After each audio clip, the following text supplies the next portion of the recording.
Sabe aquele dia perfeito no campo? Tranquilidade, ar puro. E aí, do nada, essa paz é completamente destruída por um bichinho minúsculo, quase invisível, mas que não te deixa em paz de jeito nenhum. Pois é. Hoje a gente vai entender a jornada desse micromonstro, o famoso lambiolhos. Bom, vamos lá. O nome científico dele é Liorhipelates, mas ele é mais conhecido como o terror do interior. Ele tem no máximo uns 2 milímetros, é minúsculo, mas a fama dele é gigante, com apelidos como esse aqui, mosquitinho do anel de couro do cavalo. Então, a primeira coisa que a gente precisa sacar para lidar com ele é o que afinal esse bicho quer da gente. E olha, a resposta quebra totalmente o que a gente espera de um mosquito. Pode esquecer o pernilongo comum, aquele que caça sangue. Para o lambiolhos, o nosso sangue não interessa. A missão de vida dessa criatura é outra: encontrar umidade e, principalmente, sais minerais. São esses sais que servem de combustível para ele se reproduzir e sobreviver, coisa que o sangue não oferece. A melhor forma de pensar é essa: para ele, a gente é tipo um saleiro ambulante gigante, um banquete de minerais. E o cardápio dele é bem específico, viu? O alvo principal é o canto do olho para beber as lágrimas que são cheias de sódio. É daí que vem o nome lambe-olhos, claro. Mas não para por aí, não. Ele também vai atrás de saliva e, acredite se quiser, entra no nosso ouvido buscando suor e até cera, que para ele são pratos cheios de nutrientes. Ok, já entendemos o que ele quer. Agora vamos para a parte que tira a gente do sério: como ele ataca. E aqui a biologia do bicho é simplesmente genial. E muito, mas muito irritante. Diferente do pernilongo, que a gente escuta chegando com aquele zumbido, o lambe-olhos é totalmente silencioso. A evolução fez dele um mestre da furtividade. A gente só percebe quando ele já tá ali, literalmente andando no nosso olho. E para piorar, o voo dele é o que os cientistas chamam de voo de bêbado, um zigue-zague totalmente caótico que torna impossível para nossa mão acertar onde ele vai estar no segundo seguinte. E se o voo já não fosse frustrante bastante, tenha a persistência. A maioria dos insetos, quando a gente tenta espantar, foge. O lambe-olhos não. Ele parece não ter um instinto de medo. Já registraram um bicho desses tentando pousar no mesmo lugar mais de 100 vezes em um único minuto. É uma obstinação biológica absurda. E como é que eles acham a gente com essa precisão toda?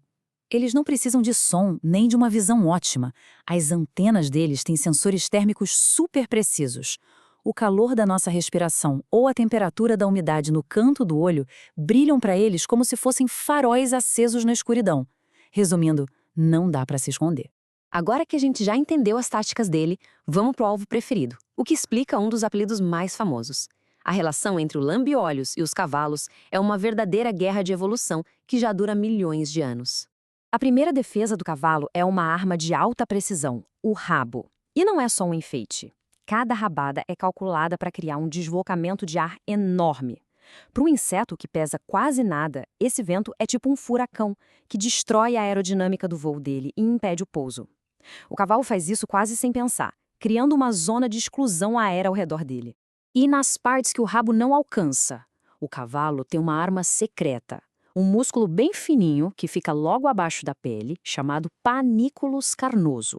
É um músculo que nós humanos perdemos na evolução.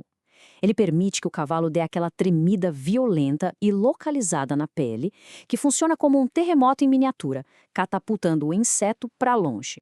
E qual a importância dessas defesas? Olha só, sem o rabo, o animal perde o principal escudo.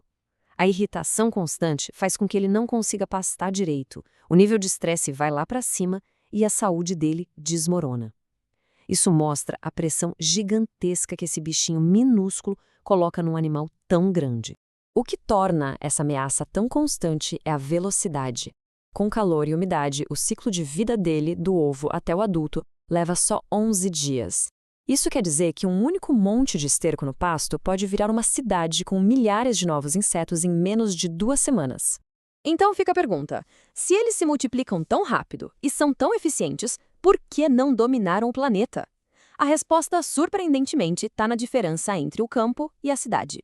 O ambiente urbano é literalmente a criptonita deles. A primeira grande barreira, e talvez a principal, é a falta de um berçário. O lambe-olhos precisa de terra úmida e matéria orgânica, tipo o esterco, para colocar os ovos.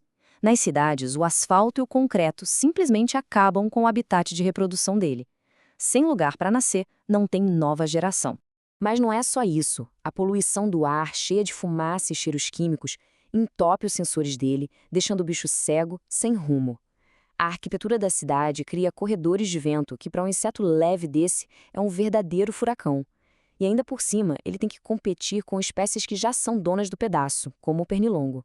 Para finalizar, o calor que o asfalto solta simplesmente desidrata e mata o bicho. A cidade é uma fortaleza mortal para ele. Então, vamos amarrar as pontas. Juntando todas essas informações, o que define essa criatura? O ponto central é este. O lambe-olhos é uma obra de arte da especialização. É um inseto silencioso que não se guia pelo som, mas pelo calor, e tem uma persistência quase irracional. E como a dieta dele é focada em minerais, ele simplesmente ignora a maioria dos repelentes comuns, feitos para afastar quem busca sangue. É uma maquininha biológica perfeitamente ajustada para incomodar. E tudo isso deixa a gente com uma última reflexão. A gente viu que o asfalto e o clima mais seco das cidades hoje são uma barreira.